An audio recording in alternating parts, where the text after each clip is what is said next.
Hello, welcome to the Harrington Software Audit Management Overview. Audit Management Simplified in order to reduce costs and maintain compliance. We'd like to share some insights, advice, and some next steps on the subject based on our decades of supporting this type of business processes. The basics for an audit are pretty simple. You schedule the audit, you conduct the audit and attach your evidence and your what you found. You create follow-up activities.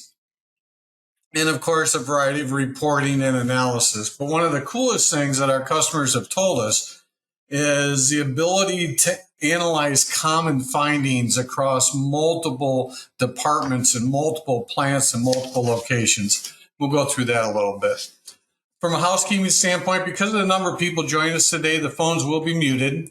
Please use the question block on your screen to answer questions. You can download a copy of the presentation during the webinar. If you're not able to do that and you'd like to get a copy, we'll have an email for you at the end of the event to look at. So we're going to talk about the problem with audits, a solution to the problem. We're going to demo our software and then talk about the ROI. Ernst & Young published research on the subject of audits, and it was really just trying to go through the conversation about, are audits annoying or are they helpful? They went through a real detailed report. The URL for the study's on the slide. But to summarize it, basically said to make the audits more helpful, they have to be risk-based. We have to be able to focus our limited time and limited resources to those areas with the highest potential risk or highest potential feedback. They want us to collect more data. I mean, when you start getting data out of spreadsheets and out of just paper documents and into a database like HQMS, you can do all sorts of analysis and review. So, I mean, they're really emphasizing, make sure you have the right tools and the right approach. But the thing that they really highlighted on is collaboration. That the audit process needs to engulf and bring in more people than just the auditor and the auditee. Give more awareness of what's working, what's not working. Again, based on risk, if it's working, we don't have to audit as much. If it's not working, we need to focus on it. One other quick note, I was talking with somebody yesterday about this, and they said, well, we're not even sure how to start the audit. And again, this is a study by Ernst & Young out of the accounting space, but audits are audits. So if you want to know how to get started, meet with your audit accounting department. Or the CP you're using to see how they're doing audits. The solution then is, the diagram in the upper right, look at the risk, develop our checklist, schedule the audits, notify the people, perform the audits, document the findings. All of this in a very controlled environment of access, who can access and edit the audits, and integration. The idea that it connects with other modules. Relevant files can be uploaded. And you'll see some of this in the demo where we're looking at, we were auditing this procedure and we had to do this with it. And external resources as well. So the other thing you're going to see a bit of that we're pretty happy with is all the reports and charting can be configured and the views can be saved. So even though we've given you a bunch of reports that can quickly see, subsets of the data and charts to look at it. You're going to see in the demo the ability to configure and save versions of your own. So basically customized to have it exactly the way you want it. The other thing that also makes us very competitive in this space is our mobile auditor. And what we mean by that is remote and offline. What if you're at the supplier and you don't want to go into their internet, maybe you're out in the field doing some audits, or maybe you're just in one of the military ITAR or CMMC cybersecurity facilities, and we just don't want to have to get into that network to do your work. The auditor gives you the ability to work offline and then upload all the results when you get back to your desktop. So the general features, the HQMS software has everything and the kitchen sink in it as far as devices and times and hosting and options. But specifically for document or for audits, we want to make these audits faster. Again, remote iPad, iTouch, or laptop configuration. Track the entire process so everybody knows where we're at and what we're doing. And some flexible reporting and scheduling on that. So with that, I'm going to hand it off to Rodney, who is going to walk through the software with us. Great. Thanks, John. Let me get my sharing up here. Okay, great. All right, so in this short demo, about 10 minutes or so, I'm going to kind of walk through 5 main areas within the audit module, but kind of expand on those as I go through it. So first area where I want to start is how we can conduct an audit and attach some evidence. I'm not going to go through the entire audit, but just to kind of show some highlights here.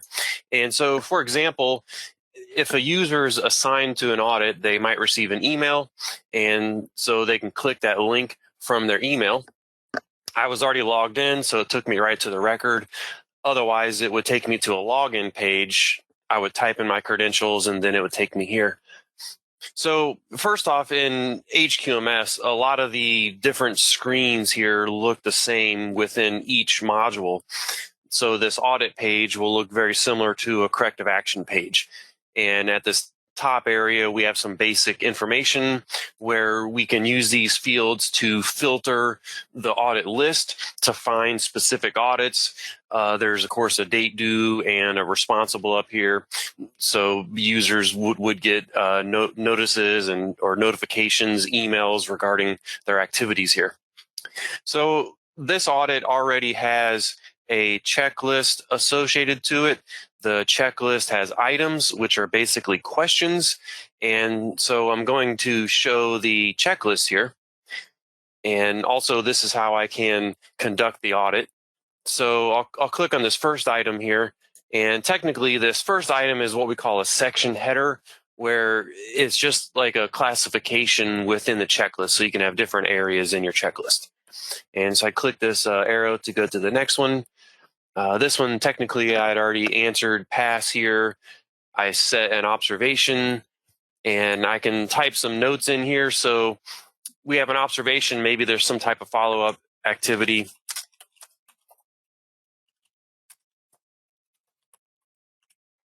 And I can simply click this right arrow to go to the next one. And here I can choose a result, fail, pass, or NA. And I can maybe fail this.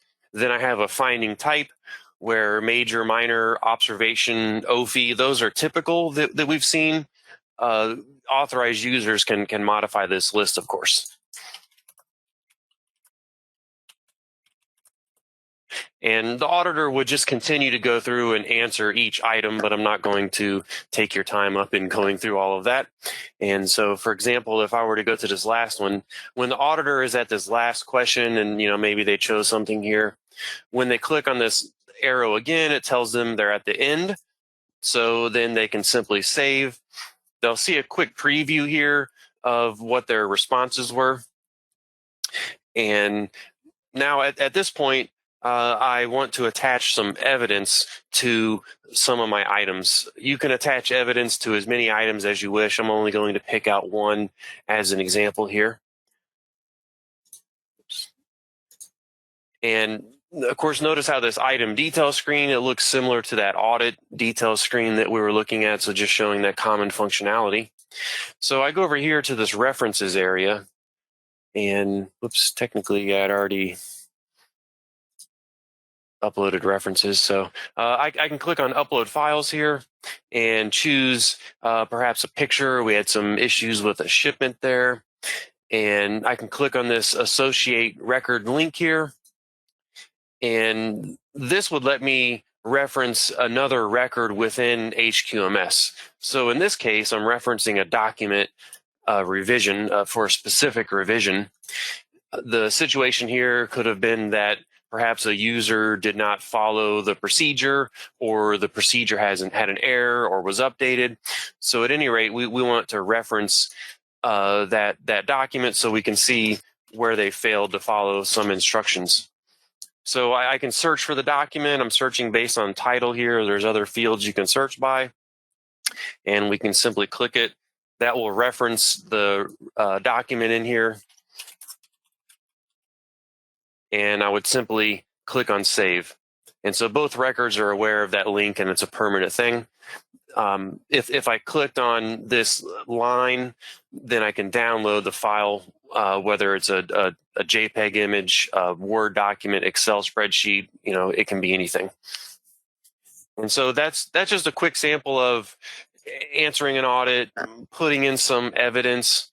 And now what I want to show is how I could potentially make some follow-up activities or actions. So I can go to this parent audit here. Of course, once the audit's complete, you want some kind of follow-ups, so you can, take care of anything you found that was wrong. So essentially what I'm going to do here first, though, is take the audit to a stage that would allow this activity. Before I get to that stage, I just want to highlight real quick this results area, which would show our basic statistics from the audit. And so I can approve that. So in this closure area here, I generate this thing that we call an audit findings record, which compiles all the findings from the audit into one central location, which makes it a little bit easier to manage the corrective actions. And I will also show another instance where this findings record becomes beneficial when I talk about the plan. So I go to this actions area within the findings record, and it pulled in my findings from that audit. I can simply click on one of those items or findings, and down here at this bottom area, this is a page that I was already on technically to attach those references. The authorized users or admins can pick and choose which types of actions would be present here. But in this case, I'm going to create a scheduled training. Of course, you could create a corrective action, a preventive action, maybe even a meeting. So those are the other type of things here. So I click on scheduled training, perhaps because of a document update. We saw that we needed to train users, or people maybe did not follow the procedures correctly because they received bad training, basically.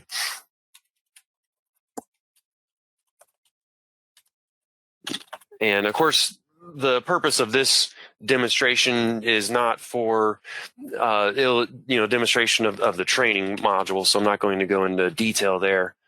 But I would select my training. I can fill out some other fields for filters, type in some notes, click save. Of course, in the training, I would add the users that would receive the training. They could potentially receive emails, but I'm not going into that at this stage. So that's just an example of one type of action record that I can make from an audit. And we would have a permanent link established back into that audit here. So the next thing that I want to discuss is how we can schedule audits. And there's a couple different ways to schedule audits. But one thing that I'm going to show here, if I go back to this audit that I was dealing with, at the top, we have this link that says View Plan. So we have this module here called Audit Plan, and you can use this to set up a recurring audit schedule if there's something you audit on a regular basis, and it always has the same set of questions. We can see our basic general information at the top. Here, what I want to point out is the schedule management area, where you can set up an automatic schedule, so the audits are created automatically on your schedule, or you can choose this schedule manually option, and then you would manually create each audit when it's necessary. At any point in time, I can still manually create one, however, even if it is set to automatic. But another advantage of scheduling the audit with this plan versus creating just every audit as a simple standalone audit, we have this audits area within the plan that would show over the course of time the audits for this plan. And if I clicked on one of these audits, I could view its results, how many findings, how many failures, see the actions, all those types of activities there. And then also, if I go back to this findings area within the plan, I mentioned when I created the findings record, I would show another thing with the plan. So this would let me look at the findings that were generated from the audits from this plan. So ultimately, maybe I can see the actions from those. So from this findings area, we have this findings actions area. And, this will be a link to that action. We have this navigation area up at the top as well. You'll find this in various modules within HQMS, where if I click on these arrows, I can go and review one by one, each of those findings. And then maybe if I see an action that stands out, I can go and view that. So that's the scheduling area. And the next thing I want to talk about is some reporting and charts that we can take out of here. Of course, I mentioned schedule. We actually technically have a report called Audit Schedule. And in this case here, I had one saved to my homepage so that I don't need to set up a filter each time I run it. So if I simply clicked on this link, it would download the file, which technically I already had that report open here. And so this is filtered to show the audits for my employees and only those audits that are also open. And so it's just some basic information there. We also have reports that I'm not going to dig into here. We can show more stuff in a demo with the salesperson. But like, for instance, within the audit, we can run a report that shows all the information from that audit, all the findings, everything in the past, more detailed and specific information for that audit. And so the next thing I want to show is a chart. And so I can go into audits here, for example, and I'm going to run this audit Pareto chart. We could apply a filter to it. Technically, I want to just display this for all audits, but the filter could show audits only from this year, or only open audits, or audits for a certain location. But I'll go ahead and display it.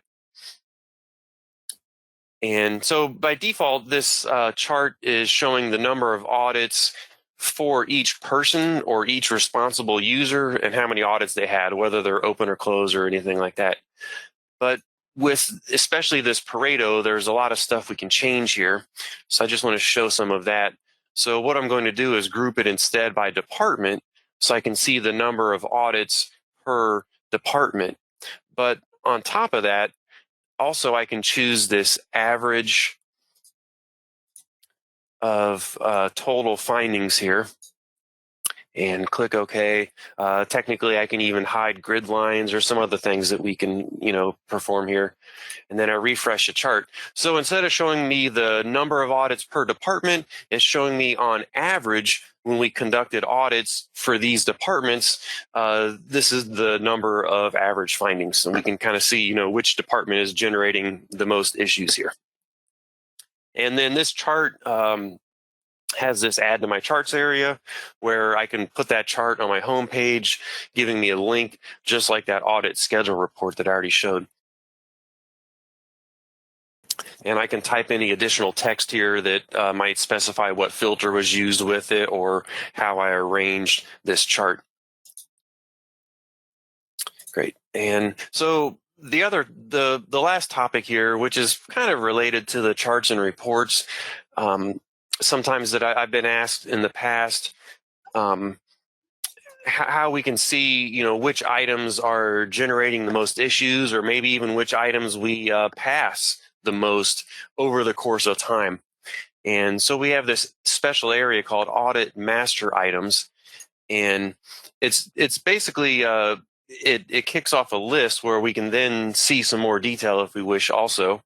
And what I did is I sorted my list by the number failed, descending, so it's showing us which items have failed the most throughout the organization. I've added some other fields to the basic layout. Each module within its list pages has this layout area where I can pick and choose columns to display. So I've already kind of modified my layout from the default. I've also rearranged it. And so this is the result that we get. There's also an export feature to just kind of highlight real quick here, because you can export any list page from HQMS. And in this example, I exported it to Excel, which technically I already generated one here to display. And so it takes all that information from the list, and then it shows us in an Excel format. And so one additional thing on the findings list here, I can click on one of these items here, and then it displays a detail page for that, which gives us our statistics, same stuff that was on that list page, plus it has links to where that item was used throughout the system. So I hope you found that useful, and that concludes my portion. Thank you. All right. Thank you, Rodney. Appreciate it. The next subject is the return on investment. And we've talked about the problems and difficulties and how we can make it better, quicker, faster. The challenge with this, though, is everyone wants, a specific numerical ROI for efforts of this nature. And that may or may not be possible. But again, if you need help trying to put together an ROI to justify investing in a consistent tool like the HQMS audit tool, again, go to your accounting department. The same people you can get advice for about how they're doing audits are the same people that have the data they need, even if the result's an estimate. But basically what we're doing is, what needs to be audited this week? Are there any audits past due? Do we increase or decrease? And all these things we're trying to do. And we want to save money. And we want to make sure our audits are the vehicle that drive results. And we want to simplify it. Just the scheduling, the emails, the notifications, the reporting, when that's done in a bunch of standalone spreadsheets or in a bunch of binders, it's very labor intensive. But again, probably one of the most powerful tools that our customers have told us is the analysis and reporting. As soon as they saw, I can go in and look at this across all departments, all groups that Rodney just showed us. That's really where the power of the tool comes to play. So how do you get started? I know it depends, where you're at. Either we're doing audits and we want to do them better, or maybe we're not doing audits at all and we got to start. But you need to define where you're at. You need to look at the cost and risk and talk with the people and study the processes. I mean, the biggest thing on point A is you need to look at what you're trying to do and the impact of it. It's the same as building a new part. Point B, where do we want to go? This is what we're trying to get to. These are the benefits we're looking for. I mean, I can't tell you how many internal auditors have told me how frustrated they are when they get audited by their ISO registrar or automotive registrar, and they get written up on the audit process. And it's very frustrating. And they go, oh my gosh, they found something where this training was documented as a finding and we didn't do the follow-up. When you saw Rodney and how this connects, basically what this is doing is managing the details. We all know the devil's in the details, and HQMS audit will help you manage those details. Rodney briefly referred to a couple other different modules. The HQMS Enterprise System has a variety of different tools. Today we were just talking about audit. Again, if you'd like to know more, the website is on the page. A little bit about Harrington. We've been around since 1991 with 45,000 or more customers. They're all looking to drive lower costs and improve the profits. The team's really just looking at the cost-effective way to get you up and running, whether it's audits and beyond. And we absolutely can help you go through and talk about the ROI and calculating that for your company if you need it. We're pushing really hard on time, but we do have a couple questions coming in. Rodney, Cheryl says her company has 10 locations. Each location manages their own audits. Can the software manage the location audits where they just see their data, but I can also get corporate reporting out of that? Can we do that? Oh, yeah, sure. there's a couple different ways, and users can just choose to only see audits for their location by a filter, or perhaps at a higher level, it can be dictated so they can only view their audits, and then maybe at corporate they can see everything, and those are easy queries or filters they can set up. All right, great. Tony is saying, I'll take out a little commentary at the front, but basically what he's saying is you didn't spend a lot of time on how you set up the checklist, but here's what he's asking. I've got multiple checklists with different formats for different requirements. Some are 9,227.01, some are 4, environmental health, all this stuff's going on. Can the scheduling be set up to reflect that, this plant needs to be audited against ISO, and this one needs to be audited against automotive, and this one needs to be audited against aerospace? Can they be set up that way? Sure. You could set up a plan and dictate on the plan what type of checklist is associated, and those different fields for dropdowns, which I'm sorry, I forgot to mention that users can easily add values to the dropdowns. I forgot to show that in the portion there. So they can add different values like specification, for the ISO or OSHA or anything like that, and then or they can create manual audits and still put those manual audits into different buckets for the different types of checklists. Okay. Hey, don't be so hard on yourself on not covering everything. This is just a 15-minute briefing. They'll call us when we can go through more detail, because there's a tremendous amount of bulletproof, proven functionality in these tools. We'll do one more. The comment is about you were showing like major, minor, and opportunity for improvement findings, and you mentioned they can be changed. What do you mean by they can be changed?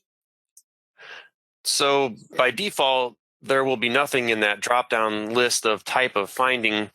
So, the admins would choose what they wish to add, and later on they can modify that. They can edit or add or remove other values there pretty easily, as long as they have the permission to do so. Oh, okay. I get that now. That makes sense. Even like in different markets, they may call it a major, minor. Some might call it a type 1, type 2. Basically, you're given complete flexibility in how you categorize and track those. That's awesome.